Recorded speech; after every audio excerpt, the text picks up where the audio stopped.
Hey everybody, I'm Sam Haymartin. You're watching Growing Older Gay. This is Kitchen Table for Friday, May 30th, 2025. Now, if you watch our show regularly, you know that we were not here last week, and that's because myself and my husband were in Chicago, Illinois for IML, International Mr. Leather. It is something we do every year. It's our pilgrimage, so to speak. We're both obviously into the leather culture and community.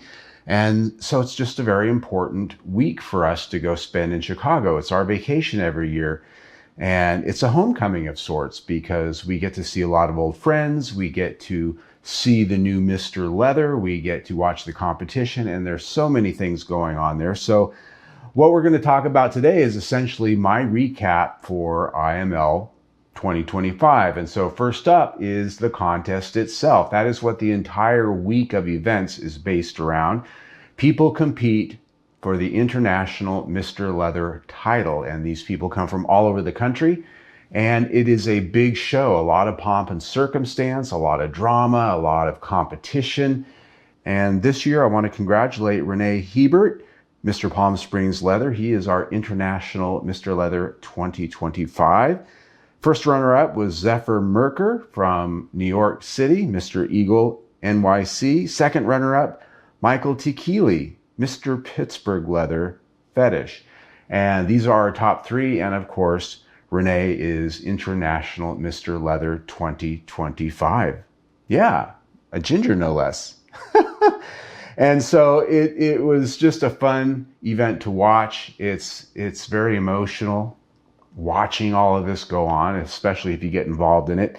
And the thing about IML, and especially if you're somebody who is from the sidelines watching on Instagram, maybe on X, on Blue Sky, every year you see all of the pictures, you see a lot of different people from different camps of the LGBTQ fishbowl posting pictures and their experience there. And everybody's got a different reason for going. There are a lot of different things going on at this event that not everybody goes for the contest. There are a lot of people that spend their week there that don't participate in the contest, who are not competing, or who don't go to watch and keep up with what's going on. They are there for the parties. They're there for all of the events. They're there for the sex and the play, and they're there for the marketplace. And that's really what makes this event so special, is there's literally something for everybody. There are the on-site events, and it's worth noting that there is new management of IML this year. Dave Ronneberg took over. He is the new CEO, so to speak, and the previous person that was doing it had been doing it for a very long time, did a great job. They've retired. David, he really made a lot of little tweaks and changes to the scope of events this year. They added a lot more going on at the hotel, at the Congress Plaza Hotel, beautiful historic place.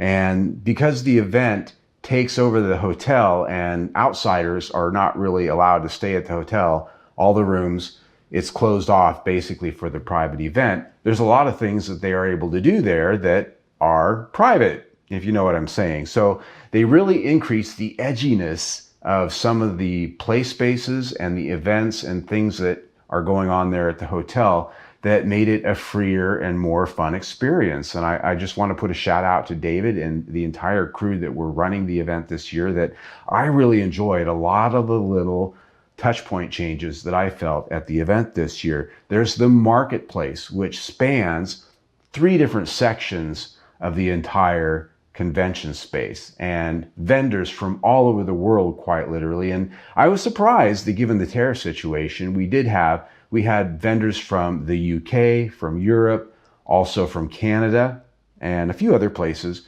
who were on site selling their goods. And I bought quite a bit of stuff. It's sort of part of the pilgrimage every year to go shopping and spend a mortgage payment on new leather gear and things like that. Didn't quite go that far this year, but I did pick up a few new things that maybe I'll be wearing here in the next few episodes. There are the workshops, and there were a number of great workshops that not only talked about things like advocacy with Race Bannon. There were workshops on roping and doing a number of different types of play. There was a bait event that was new at IML this year. And then there are all the other ancillary club events where different fetishes and different groups for those fetishes have different parties there at the hotel. And for those of us, myself included, who I don't drink, I don't use drugs, I used to, but a lot of people I know in the recovery community will tell me things like, oh, I wish I could go to that event, but I just can't. It's too triggering. There's too much alcohol. There's too much drugs. There's too much partying going on. I can't be in that environment. Well, here's the story. If you're in the recovery community, there is a recovery community active during the IML event. There are recovery meetings on site twice a day, so you can get away from the partying. You can get away from all of the potency of the event.